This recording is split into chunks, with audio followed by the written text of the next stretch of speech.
กลับมาสร้างความตื่นเต้นอีกครั้งแล้วเลยค่ะสำหรับกิจกรรมเขย่าขวัญนะคะต้อนรับเทศกาลฮาโลวีนจากศูนย์การค้าเมกาบางนาในงานมหกรรมเล่นกับผีที่เมกาบางนาตอนเรือนจำสยองจองจำผีกับภารกิจนะคะการพิสูจน์ความลี้ลับของห้องขังสุดเฮี้ยนที่หลอนกว่าที่เคยโดยในครั้งนี้นะคะเป็นการจำลอง8แดนผีแห่งเรือนจำสยองมาสร้างความตื่นเต้นและก็เล้าใจในภารกิจการหลบหนีเพื่อหาทางออกจากคุกล้างนะคะและร่วมชิงเงินรางวัลมูลค่ากว่า 100,000 บาทในระหว่างวันที่ 19 ถึง 31 ตุลาคมตั้งแต่เวลา 10 นาฬิกาจนถึง 22 นาฬิกาที่บริเวณชั้น 1 นะคะศูนย์การค้าเมกาบางนานั่นเองค่ะและอีกหนึ่งความพิเศษของการจัดงานในปีนี้นะคะคือการจัดทำภาพยนตร์พิเศษนะคะเรือนจำสยองจองจำผีเพื่อเชิญชวนให้ผู้กล้านะคะเข้ามาท้าทายตำนานสยองของเรือนจำสุดเฮี้ยนโดยได้นักแสดงมากฝีมือนะคะไม่ว่าจะเป็นหนุ่มก๊อตจิรายุคุณเดวิดอัศวานนท์นะคะร่วมด้วยนักแสดงวัยรุ่นสุดฮอตอย่างหนุ่มเบสณัฐศิษย์นะคะน้องจอมแจมสุพิชาซึ่งภาพยนตร์เรื่องนี้นะคะกำกับและเขียนบทโดยคุณเกมกฤษมงคลผู้กำกับรุ่นใหม่ฝีมือเฉียบฉกาจจากนาดาวบางกอกนะคะที่ถ่ายทอดความตื่นเต้นของตำนานสยองได้อย่างสมจริงแบบสุดๆเลยแหละค่ะก็ศูนย์การค้าเมกาบางนานะคะจัดกิจกรรมต้อนรับเทศกาลฮาโลวีนนะคะในชื่อมหกรรมเล่นกับผีที่เมกาบางนานะคะสำหรับปีนี้ก็มาในตอนเรือนจำสยองจองจำผีกิจกรรมเริ่มตั้งแต่วันที่ 19 นะคะจนถึงวันที่ 31 นะคะก็อยากให้ลูกค้าของศูนย์การค้าเมกาบางนานะคะได้มาลองลุ้นนะคะมีความนอกจากได้รับความสนุกแล้วตื่นเต้นแล้วยังเผลอๆอาจจะได้ลุ้นรางวัลนะคะติดไม้ติดมือกลับไปบ้านด้วยค่ะก็จริงๆต้องบอกว่า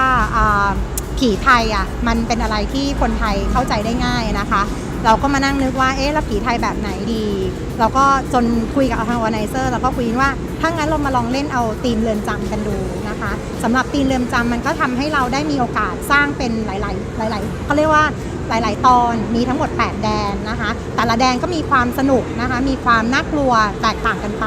ก็ถือว่าสร้างความหลากหลายให้กับลูกค้าที่เข้ามาได้ประสบการณ์แตกต่างกันไปด้วยค่ะก็อย่างปีที่ผ่านมาค่ะเราจะมีเหมือนวิดีโอทีเซอร์นะคะเพื่อโปรโมทตัวอีเวนต์ปีนี้เนี่ยคุยกับทางผู้จัดเขาก็บอกว่าถ้าอย่างนั้นเนี่ยเราก็ต้องลองกลับมาทำเป็นหนังดูนะคะก็ได้2นักแสดงสุดหล่อนะคะทั้งรุ่นเล็กแล้วก็รุ่นใหญ่ นะคะได้คุณกรแล้วก็คุณได้คุณเดวิดนะคะเป็นตัวแสดงนำเอกนะคะก็ช่วยให้ทีเซอร์ของเราเนี่ยมีสีสันแล้วก็ทำให้ได้รับเขาเรียกอะไรยอดวิวค่อนข้างสูงทีเดียวค่ะก็ต้องขอบคุณทั้ง2ท่านด้วยที่มาร่วมงานกันในภาพยนตร์สั้นของเมกาบางนาเนี่ยนะครับธีมครั้งนี้เนี่ยรับบทเป็นคนที่เหมือนเป็นพิธีกรนะครับรายการสยองขวัญหรือว่ามาท้าคนท้าผีอะไรประมาณนี้ฮะแล้วก็เราไม่ค่อยจะเชื่อเรื่องพวกนี้มากเท่าไหร่แล้วก็ลบหลู่สถานที่พอลบหลู่สถานที่เสร็จปุ๊บก็เลยโดนดีเลยฮะสั้นๆเลยครับเล่นเป็นผู้คุมครับก็จริงๆแล้วเป็นเหมือนเจ้าที่ที่อยู่ในเรือนจำเนี่ยแหละครับผมแล้วก็คอยมาดูว่ามีใครมาชอบมีคนมาลองของที่เรือนจำนี้เราก็เลยจัดการซะอย่างที่ในทีเซอร์ที่เห็นพี่เดฟโดนก็ขอบคุณสื่อมวลชนทุกท่านด้วยนะคะที่มาร่วมงานในวันนี้แล้วก็อยากจะขอฝากมหกรรมเล่นกับผีที่เมกาบางนานะคะในตอนเรือนจำสยองจองจำผีนะคะของปีนี้ไว้กับทุกคนด้วยนะคะอยากให้ลูกค้าทุกคนได้มีโอกาสมาร่วมเล่นสนุกเริ่มตั้งแต่เที่ยงวันยันเที่ยงคืนนะคะมีโอกาสยาวนานยังมีเวลาอยู่นะคะรีบมากัน